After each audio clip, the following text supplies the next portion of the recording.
Welcome back everybody to another episode of Smash Selects. And yes, there is no intro in today's video because I'm currently working on a new one because I'm not 100% satisfied with the last one. And before we hop into today's video, I just want to mention that I'm doing a giveaway for 3 copies of Super Smash Bros. Ultimate. Check it out in the link in the description below as well as the top of the comment section. Moving on from that, in this episode of Smash Selects, we will be covering Mewtwo. So before we get started, I'm going to give Mewtwo's brief history in Super Smash Bros. So we can compare and contrast the new Mewtwo to the old Mewtwo.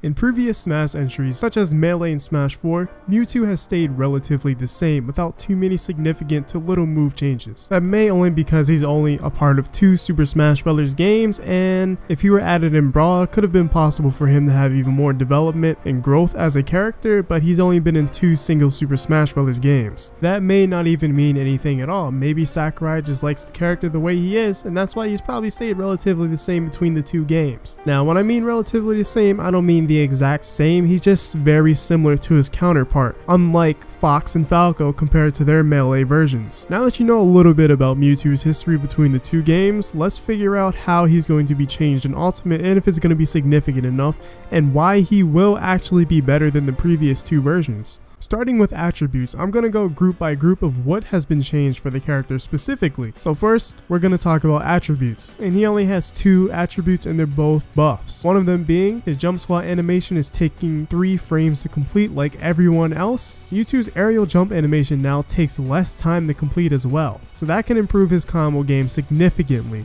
Now we're going to move on to Mewtwo's normals. His forward tilt now has more range and knockback. His up tilt now properly connects with his opponents behind Mewtwo. Up tilt also has less end lag. Forward smash can now be angled. Up smash's effect area has also been enlarged. Now for the nerfs for his normals, he only has 1. Which is down tilt having increased end lag, which isn't too bad because he's got 5 buffs in total. Now, let's move on to Mewtwo's aerial moves. So there's a couple things to talk about when it comes to Mewtwo's aerials. His neutral aerial now has less hits. Forward air's range has been significantly increased. Back aerial does less damage, but however, its hitboxes has been significantly improved, so you're getting a 50-50 right there when it comes to his back aerial. Down aerial's hitbox has also been increased.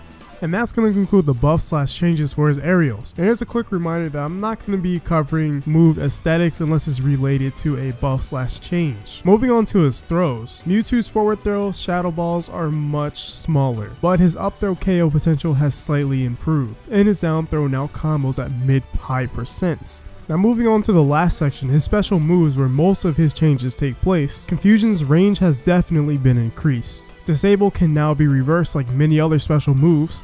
Mewtwo's Disable can also hit smaller characters a lot easier now. The nerfs that he received were, Confusion now halts Mewtwo's movement, making it a worse recovery move. Confusion also no longer moves the opponent into the middle of the move, so it doesn't correct their position at all. And that pretty much wraps up everything that has to do with Mewtwo's changes that I know of so far and that I could find. There isn't a ton of Mewtwo gameplay on YouTube. That's the thing with a lot of these characters that I've been analyzing. There hasn't been a lot of gameplay with some of these characters such as Ness and Mewtwo and Ryu, but there's been a lot of gameplay with characters such as Pikachu and Zelda. Now let's move on to the conclusion of all of this. So overall, Mewtwo is just a strong character in Super Smash Bros. Ultimate, and with a lot of his moves being enhanced and somewhat changed, I feel like he's better overall compared to Smash 4 and Melee, of course. A lot of top players such as Zero thinks he's one of the best characters in the demo, but of course that's Zero's opinion.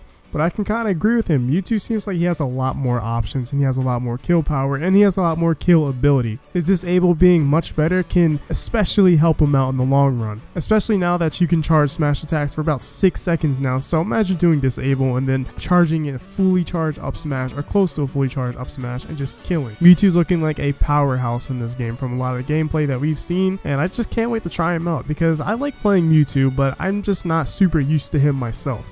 But with that being said, that is going to conclude today's Smash Selects episode on Mewtwo. If you guys enjoyed this video, make sure to leave a like. And if you enjoyed, and also don't forget to leave a comment in the comment section below. And if you feel like I missed anything, just let me know. I'm not perfect, and we still don't know everything about Smash Ultimate and the characters themselves, so we can only speculate as much as we can and gather the information that we have.